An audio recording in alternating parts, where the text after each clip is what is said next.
been at Georgia State for a while, and I just playing and competing against his teams. I thought that was one of the most complete, solid ball clubs that I've seen Georgia State have, and I think they're going to have a phenomenal year. So I tip my hat first to them, and Brian White just loved to compete on the mound. I tip my hat to him. I loved watching him compete, and their first left-hander, Koch, I believe. I remember in the recruiting process visiting with him and his family a little bit, and he's really come on and threw the ball well tonight.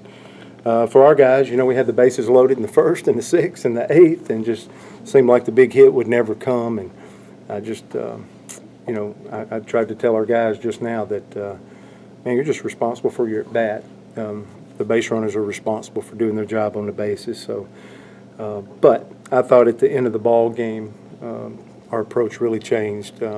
I thought we started seeing our last 3 hits were to the backside, and Connor Davis making a commitment to put the ball in play, and then Brendan Venter reached base 4 times, 2 single HBP and a walk, and then those last 2 hits were the other way, and that's what we have to do in that moment if we want to have a chance to win, is put that ball in play, and we finally did, because we had punched out 10 times earlier in the ball game. So I'm proud of the guys for hanging in there. Frustrating night offensively, but then finishing the other way and demonstrating an approach to the ball club. I like that. And then, so Brendan Venter got one of my game balls, and the other one for sure was Cody Greenhill. When it was 2-0, and I believe it got to the 6th inning, I'm like, man, this is my – I don't want to get behind anymore. So I don't know. Welby was ready to go. We had a couple more guys ready to go, but I wanted Cody Greenhill to pitch at game time, and for him to come in the 6th inning, and that tells you the difference between college baseball sometimes and professional baseball, how you would deem somebody as your closer, and we would rather refer to him as a competitive moment guy, bring him in the 6th, and then our little bull finds a way to finish a ball game for us. And so we wind up getting a 3-2 victory tonight, and we'll move forward and get ready for Troy tomorrow. Talk about the decision to put such an extremely different lineup out there tonight. And do you think that had an impact on the way you played? Yeah, I think I don't. I don't know if it would have changed, because 2 guys that we left out, Luke Jarvis wound up getting a bunt down in the 9th inning. He wound up getting our first error of the year. And, man, those are the kind of errors that I respect, because there's not many second basemen in college baseball that's even getting to the ball. It was a throwing error. And if he would have thrown the ball accurately to first base, that guy's out. That's how much I think of Luke. This is a personal thing that I'm trying to do, is see everybody on our ball club, win, lose, or draw. I don't think I would have had any regret with it. It's also a function of trying to make sure, am I doing the right things, that once we get down the road a month from now, 2 months from now with a couple of tough stretches and the 10 consecutive SEC weekends, am I giving my guys a chance to be strong at the end of the year? So all those things are playing in my head, and also I want, once we get to SEC play, for our players to make the lineup out. And the only way I know how to do that is to give these players an opportunity to play and show us what they got, and having it bat with the bases loaded and 1 out. And are you going to pinch hit now? And, we wound up keeping Stephen Williams and Edward Julian at the plate and letting them have an at bat with a lefty coming into the game. So we're making some decisions that maybe we won't make in a month or 2. But right now we're trying to see and gather all this information that we can, because we're trying to build the best ball club we can moving forward. And every chance we got to see our team is important, and that starts with me. But every chance we get to make a moment and come back and win a ball game, that means something too. And so we learned a ton about our club, and we found a way to keep moving forward. So we call that a good night. But it's just the bullpen as a whole with Herndon and Shalacy, those guys, in addition to Cody, just the job they did in keeping it within striking distance. Yeah, that was Herndon's first outing, and did fine. He had missed some time, like we talked about with Davis Daniels. So we thought, man, if he got his 2 innings, let's don't, push it. And so Shalacy come in. We thought that was the perfect time. They only had 2 left-handed hitters in the lineup. I think the 3-hole and the 5-hole, and he navigated through there. And I thought Coach Smith did a good job. We were communicating, because then it got back all right-handed. And I wanted to wait till the 7th inning to bring Cody in for sure.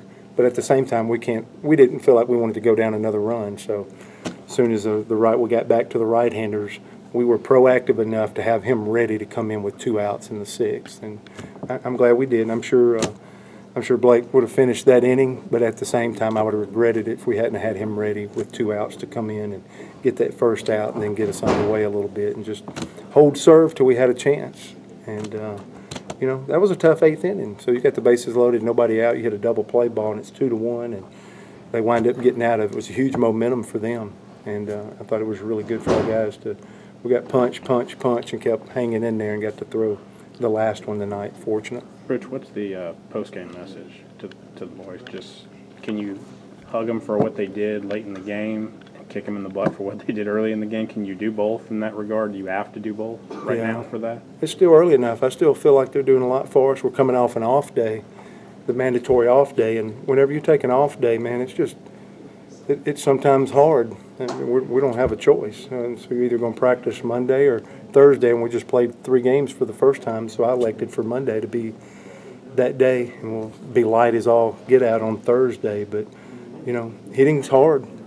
You know, anybody wants to stand in the box with 90 miles per hour coming, you got 0.4 of a second to decide ball strike in, out, up, down, and all these variables, you know, fastball, secondary pitch, third pitch, all these things are in play. So I thought for the most part I'm good with, you know, their effort. And sometimes when you're not getting a big hit or splitting the gap with the bases loaded, you don't like you're trying as much. You know, there's sometimes more work to setting the tables than there is getting the one big blow. But I thought they persevered. The point I made to the team, I guess to answer your question, was, hey, nobody's going to bite you. I'm not going to come hit you over the head with a bat. Keep relaxing. This ought to be the most relaxed program that you could play in America, as long as you continue to fight for your teammates, as long as you don't care who gets the glory. We can play all these guys and we can make all these moves as long as nobody cares and nobody's going to kill you and we're all in this together. That's what I wanted them to take from tonight, is just relax and play ball, because we're not here to get you. We're here to support you and be behind you and root for you to the end, and that was my message tonight. You talked over the weekend about easy strikeouts, routine fly balls. Obviously, a lot of strikeouts tonight. How do you overcome that?